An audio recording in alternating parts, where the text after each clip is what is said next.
kamog sir na atay Janome S sewing machine. So ako lang siya gamay pero ato siyang i-try ug on. So kani siya nindot ni siya nga pang balay ug pang beginner nga sewing machine. So mag-press ra ka para mo on. Ato lang tantangon niyang foot, ato lang iuli-uli niya. Okay, mo press ka mo on siya. So hinana ka sayon gamiton atong sewing machine.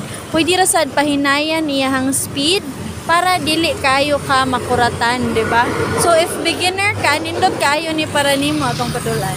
Nindot kayo ni para nimo kay naadjud siya speed control. Pwede hinay, pwede kusog, hinay gamay, kusog gamay. Oh, kana siya. In very good condition nga sewing machine. Very nice from Japan. Okay? So available ni siya sa shop. Pwede kayong mo-visit. Narata sa Konsolasyon. Pangtahi sa inyong kortina, inyong bedsheets, inyong mga gisi, mga gagmay, mga dagko. Oh, sayon na jud kayo with a press of a button. Char!